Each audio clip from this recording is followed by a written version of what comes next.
Muito boa noite, muito boa tarde, muito bom dia para você. É, Depende da hora que você vai nos assistir. Esse daqui é o nosso programa Afrobras News Debate. Meu nome é Fernando Lavieri. Nesse programa a gente faz um apanhado das principais notícias da semana e apresenta aqui para vocês da melhor forma possível. Hoje foi o dia do depoimento à Polícia Federal do ex-presidente Jair Bolsonaro e da sua mulher, Michele Bolsonaro, né?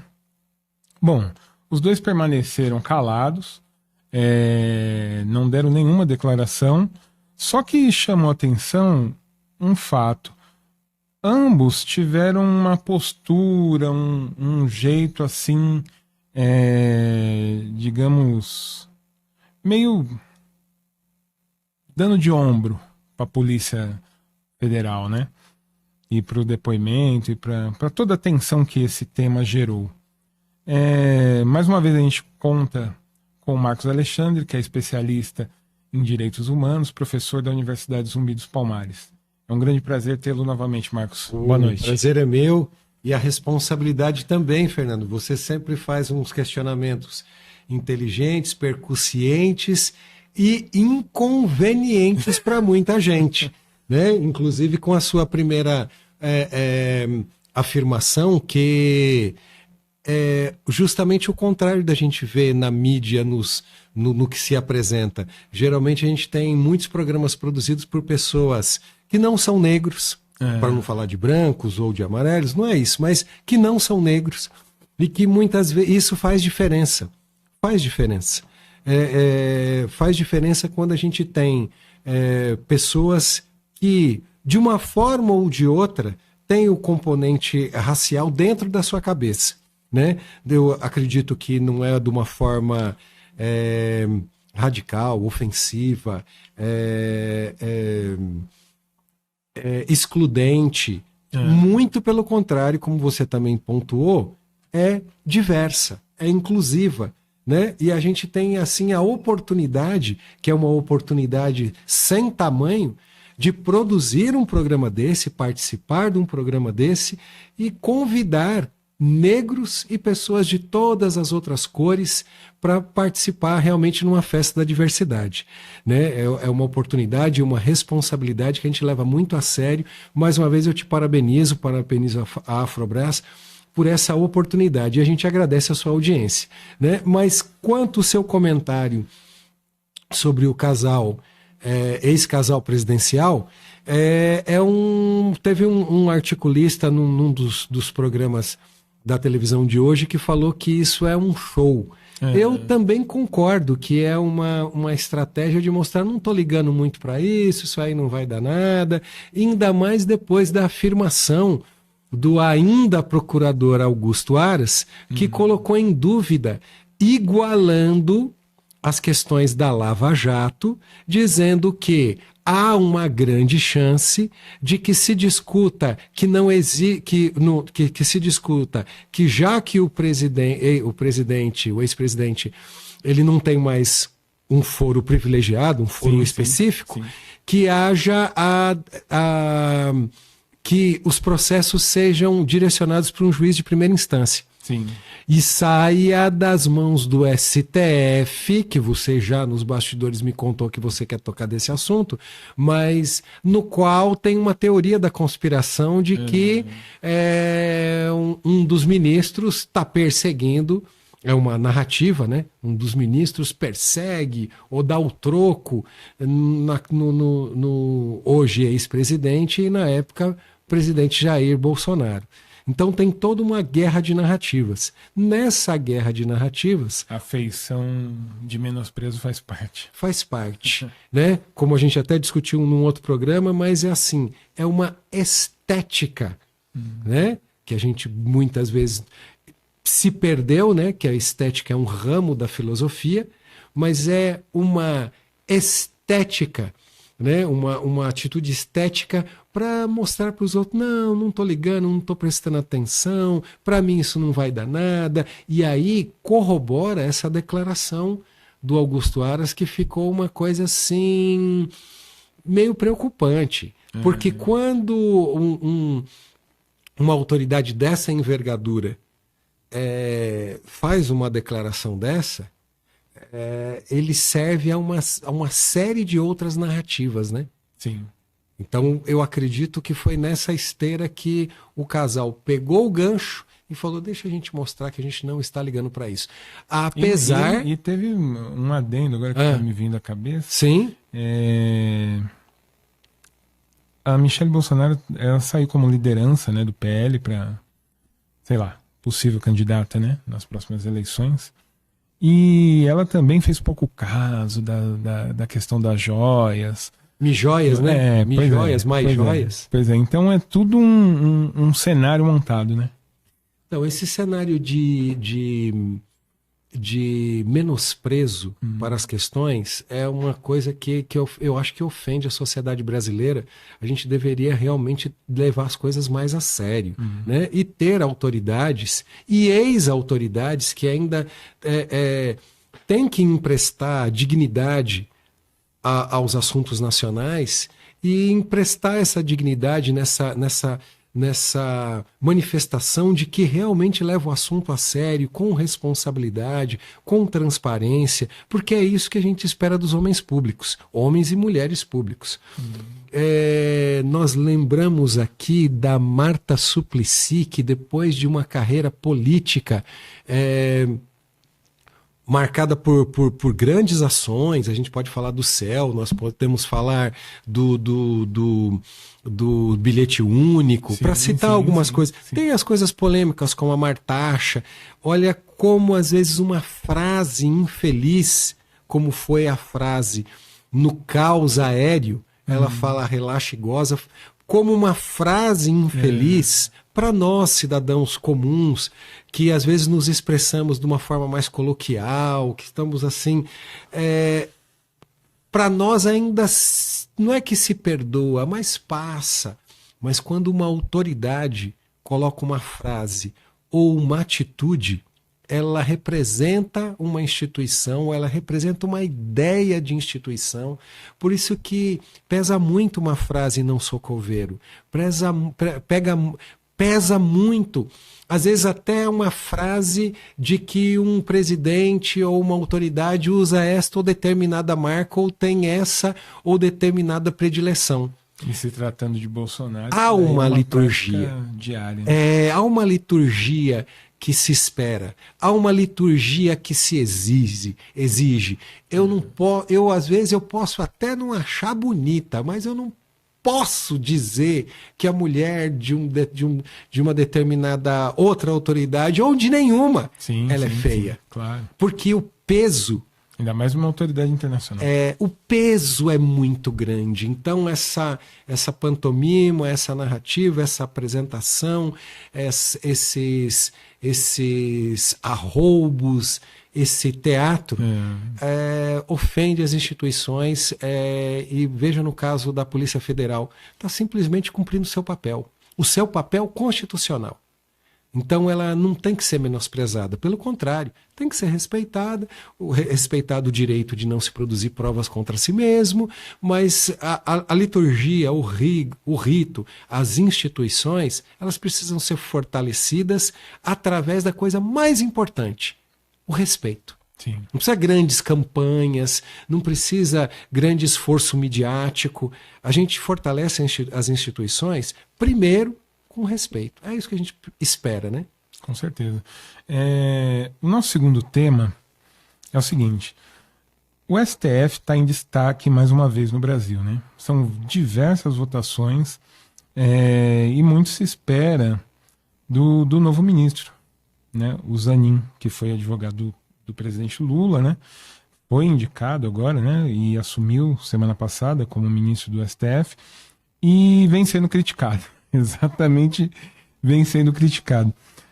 A pergunta que eu tenho para o Marcos agora, nesse momento, é o seguinte: errou o presidente Lula ao indicar o Cristiano Zanin como ministro do STF? Olha, é uma questão bastante delicada. Eu, particularmente, eu imagino que a escolha, porque está na legislação, pode ser criticado, mas é uma escolha do presidente. eu acho que o Lula deu fogo amigo, né? Deu espaço para fogo amigo, porque realmente caiu na mesma situação, ou uma situação muito parecida, com o Bolsonaro dizendo: eu vou escolher um ministro terrivelmente evangélico. Então, e aí quando o Lula escolhe o meu advogado, fica difícil de defender, né? Fica difícil. Não é ilegal, não é imoral, mas pela proximidade fica difícil. Mas não é esse o grande problema. Já foi feito, ele foi sabatinado pelo Senado, o notável saber jurídico, ele cumpriu todas as prerrogativas, as expectativas, as necessidades para ocupar o cargo. Agora, ele também é criticado porque ele não está lá também para agradar todo mundo, né? E a gente fica imaginando assim, ele tem a consciência dele, e o cargo dele tem isso mesmo, a consciência e o entendimento jurídico dele.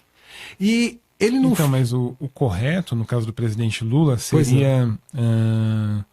Qual seria o correto para que o presidente desse o verdadeiro reconhecimento ao trabalho que o Zanin executou e ao conhecimento jurídico que ele tem, né? Se não é o STF, o que seria indicado o presidente fazer? Olha, eu vou citar uma frase que eu não vou lembrar o nome do jurista, mas que disse, se eu não lembro o nome do jurista, eu lembro a frase: cargo público não é prêmio. Cargo público é responsabilidade. Então, ninguém pode pensar num cargo público, mesmo por indicação, ou comissionado, ou uma indicação para o STF, como prêmio. Isso não é essa moeda de troca que a gente pode ter. Eu acho que, acho que até a intenção do presidente Lula não foi de dar um prêmio para o Zanin, mas simplesmente colocar alguém que ele viu que tem um entendimento jurídico, uma bagagem jurídica, um notável saber jurídico, como a própria Constituição usa esse termo, notável saber jurídico, para ocupar essa vaga. Né? Eu acho que o presidente Lula fez isso com responsabilidade. Acredito sim. Obviamente que ele desagradou pelo fato de ter sido uma ala, né? Por ele ter sido advogado do presidente. Sim. E por outro problema, assim, hoje as pessoas imaginam que ele tenha que estar totalmente alinhado à esquerda. Ele não é o ministro do presidente. Ele não é o ministro do presidente, ele não é o ministro da esquerda. E ainda bem que ele já começou desagradando. Deveria, talvez, o Mendonça já entrar desagradando e não se mostrar um ministro terrivelmente evangélico. Na votação de hoje, sim, o Zanin, ele votou ele votou contra o marco temporal, né? Então já foi um voto diferente do que foi na semana passada. Sim. Né? Já na semana passada ele desagradou muita gente que falou, mas ele está defendendo uma pauta conservadora. Sim, a criminalização, a descriminalização do uso da maconha. Isso, ficou. Mas ele está defendendo uma pauta conservadora. O que a gente tem que entender é o seguinte: ele precisa da independência. Ele precisa da independência. Ele precisa da independência funcional que o cargo lhe oferece. Ele não está lá para ser o ministro da esquerda, o ministro da direita. Pega Gilmar Mendes. Gilmar Mendes que muitas vezes polêmico, mas nunca se furtou a dar um voto que ele ia desagradar. Direita e esquerda, PSDB e PT, sociedade. E realmente a gente tem que entender, o ministro ele é juiz. O juiz, aliás, ele é um juiz mesmo. Então o juiz não pode ficar procurando ver se ele está agradando ou desagradando esta ou aquela parcela da sociedade, este ou aquele partido político, para o bem ou para o mal. E é o jogo da democracia. É o jogo da democracia.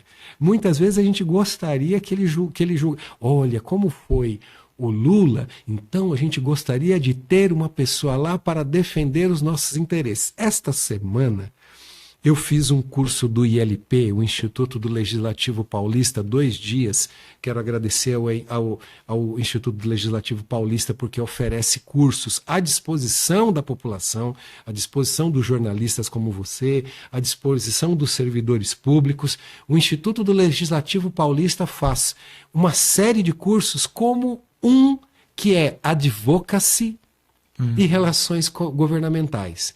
Para resumir, nada mais é do que lobby. Aqueles que influenciam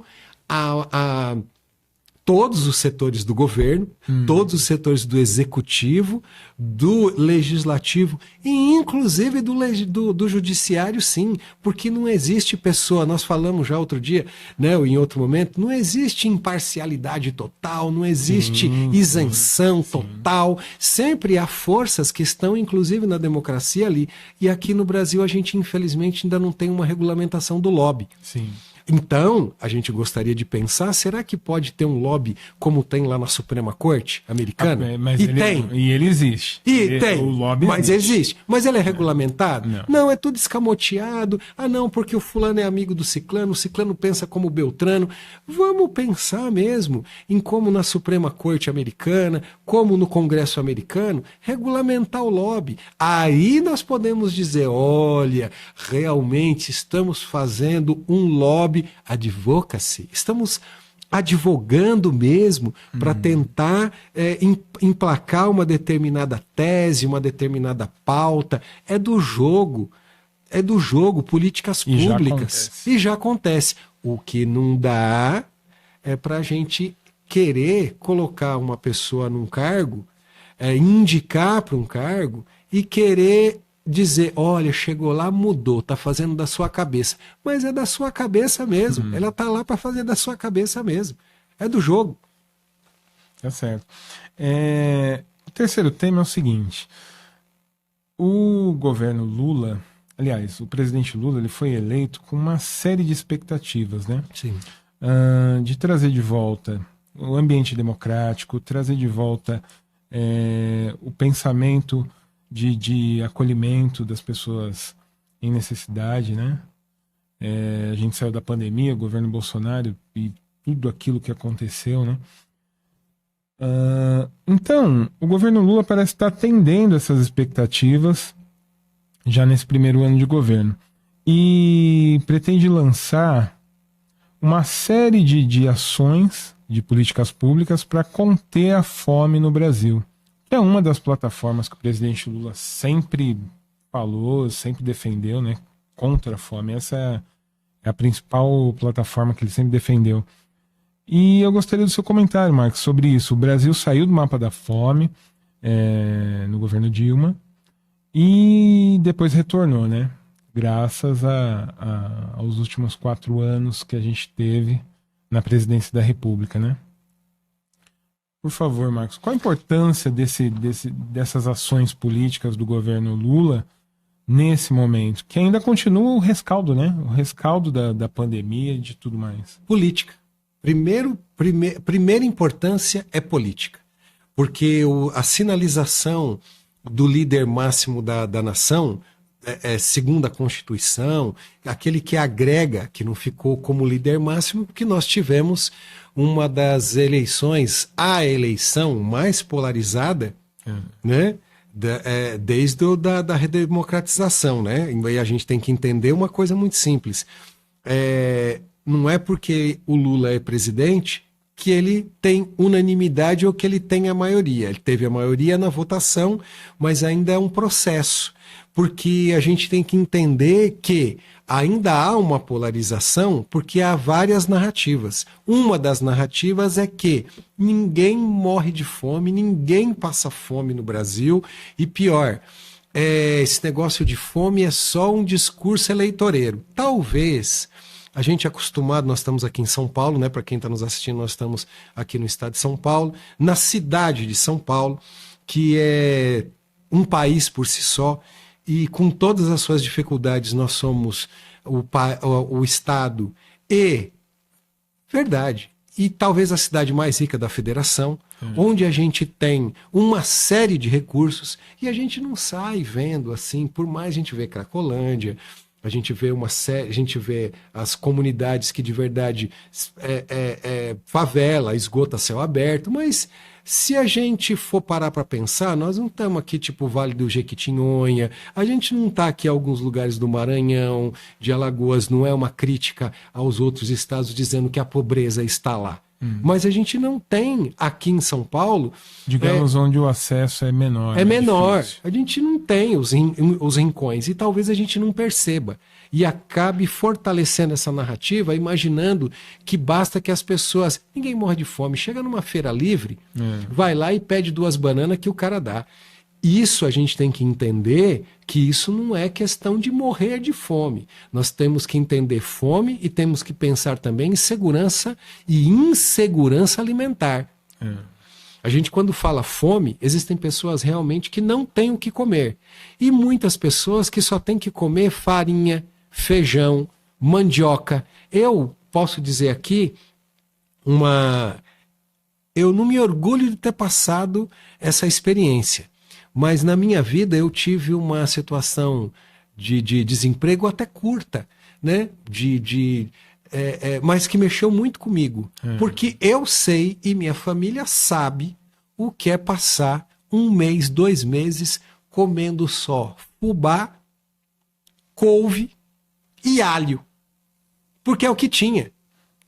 Então tinha couve, fubá e alho. Aí você tem mingau sem açúcar, você tem couve frita, você tem couve refogada, tem alho, pelo menos dá um gostinho, né? Tinha sal também. Mas meus filhos às vezes brincam comigo e falam assim: pai, e a gente não pegou raiva da couve na feijoada? Pai, a gente não pegou raiva do fubá, né? Mas eu sei o que é isso, corta o coração, e eu sei que nessa fase que foi muito difícil para minha vida, meus filhos sofreram essa insegurança alimentar. Meus filhos quase passaram fome. E eu, com curso superior, e eu com todas as facilidades de São Paulo, mas como outros pais, outros chefes de família, outras chefes de família, porque mais de 50% das famílias tem a mulher como chefe de família, como chefa, né? Como provedora, ela sabe que existe a ameaça da fome. Existe a ameaça, não é só de eu não ter o que eu quero comer, mas dela não ter o que comer. E a insegurança alimentar. E o Brasil está recheado de ONGs, de instituições que pensam nisso e que ajudam pessoas que passam fome. Que a gente não pode esquecer, que também a mídia em geral esqueceu, falo assim, a mídia em geral, não estou criticando a mídia toda, mas, de novo, a falta de memória do brasileiro. A gente precisa resgatar a história do Betinho. Sim. Precisamos resgatar. Quem tem fome tem medo. A gente tem que resgatar, porque é aquele tipo de coisa assim, o tempo passa e a gente esquece pessoas que tiveram coragem de sair na rua, de pedir, de não pedir para si, tá pedindo para outro, doente. Devia estar cuidando da vida dele, a verdade é essa, ele devia estar cuidando da vida dele, dos problemas dele, e ele estava cuidando dos problemas dos outros, sofrendo críticas por estar correndo atrás dos problemas dos outros, morrer correndo atrás dos problemas dos outros. E aí eu acredito que ele não queria ser lembrado porque ele fez isso. Geralmente o samaritano, o abnegado, ele não quer ser lembrado porque ele foi bonzinho. Mas ele gostaria de que pelo menos a causa dele não fosse esquecida e jogada ao léu. Porque foi uma causa muito importante, que despertou o Brasil, que infelizmente foi esquecida durante um certo período, voltou a nos assombrar, e hoje nós temos uma disposição política de discutir. Vamos então, se não tem fome, me apresenta os números. Se não tem fome, me apresenta os números. Sim, tem dados que mostram. Tem dados, então não é eu tô achando. A própria fauna. Você pode até não ver. Você pode não ver. Mas você não vê, não é sinal de que não existe. Exato. Um outro assunto que marcou muito essa semana e promete se estender, né, na próxima, foi o procedimento cirúrgico, transplante cardíaco, por qual passou o Fausto Silva, Faustão, apresentador. Para debater esse assunto, nós temos hoje uma das pessoas mais experientes nesses casos. É o cardiologista, o nome dele é Sérgio Timerman. Ele é do Centro de Parada e Ressuscitação do Instituto do Coração de São Paulo. Ele também é professor de medicina, né? Muito bem. Professor, boa noite, muito obrigado pela entrevista. Eu gostaria muito que o senhor explicasse para a gente quais são as condições que indicam um transplante cardíaco, né? Essa seria a nossa primeira pergunta. Por favor. Existe uma série de razões que podem levar uma pessoa a necessitar de um transplante cardíaco. Desde uma situação congênita, situações genéticas, mas existe uma série de doenças como hipertensão arterial, infarto, angina, diabetes, que podem levar o paciente a necessitar de um transplante cardíaco. Muito bem. Nesse caso do Faustão, essa era a única alternativa que havia? Ele tinha realmente que ter feito o transplante cardíaco? Cada caso necessita de uma série de avaliações multiprofissionais até chegarmos à necessidade do transplante. Foi o caso, por exemplo, do Faustão. Essa semana, o próprio Faustão ele fez um vídeo que tem viralizado nas redes sociais, né? No qual ele agradece a família do doador do órgão, do coração, né, que ele recebeu, e também fala da sua recuperação. Dr. Timerman, por favor, a partir de agora, o que ocorre, né? Quais os procedimentos, o que o Faustão tem que fazer para se recuperar? Ele já está curado? Pós-transplante necessitamos uma série de cuidados. Cuidados esses que requerem atenção do ponto de vista de qualidade de vida, de medicamento e de constante reavaliação médica. Mas não tenha dúvida que a vida vai mudar e para melhor. O Sistema Único de Saúde é um exemplo em muitas coisas e também um sistema de captação de órgãos, de fila de transplante. É impossível fazer qualquer tipo de bypass ou furar fila, porque nosso sistema é muito sério. O que falta é mais doadores. Eu gostaria de agradecer ao Dr. Sérgio Timerman pela participação no programa de hoje. Marcos, para a gente finalizar, essa semana é um assunto mais ameno, né? Você falou em memória. Essa semana a gente comemora o 60º aniversário do discurso de Martin Luther King. E assim, esse discurso, apesar da idade, né, 60 anos, ele ainda continua em vigor, continua forte, né, fazendo mentes e corações, né, por todo mundo. Eu queria que você comentasse sobre, primeiro, a figura de Martin Luther King, para aquele contexto norte-americano, e o discurso dele repercutindo, reverberando pelo mundo. Olha, Martin Luther King, eu gostaria de ir logo no iconoclasta, assim, né? Eu acho que Martin Luther King não tinha fama de bonzinho. Já para começo de conversa. Os historiadores dele, vários historiadores até falam que ele tinha alguns problemas e umas dificuldades porque viajava muito, dificuldade no casamento, as pessoas tinham críticas a ele como pessoa. Talvez até essas críticas se deem num contexto de que a gente precisa dessantificar, a gente precisa realmente tirar essa aura de santidade das pessoas, porque essa aura de santidade das pessoas às vezes ela atrapalha a própria causa. Ele era um ser humano, mas como ser humano e com todas as dificuldades que um ser humano tem, ele foi um herói, ele transcendeu. Tanto que ele transcendeu que um herói branco, porque não podia ser preto naquela época, foi colocado numa cadeira de rodas com o mesmo discurso dele. Este herói branco é um professor também. é o professor X, o professor Charles Xavier, que é, nos quadrinhos criados por Stan Lee e Jack Kirby, um porta-voz de uma minoria, que são os X-Men, que não podia botar o preto. O momento não dava para pôr o preto. Então nós vamos colocar o mutante, para que eu pudesse falar que eu tenho I have a dream. Eu tenho um sonho. Qual é o sonho? O sonho em que os mutantes e os humanos viverão na mesma sociedade, se respeitando. Mas por que que você odeia? Por que que a humanidade odeia os X-Men?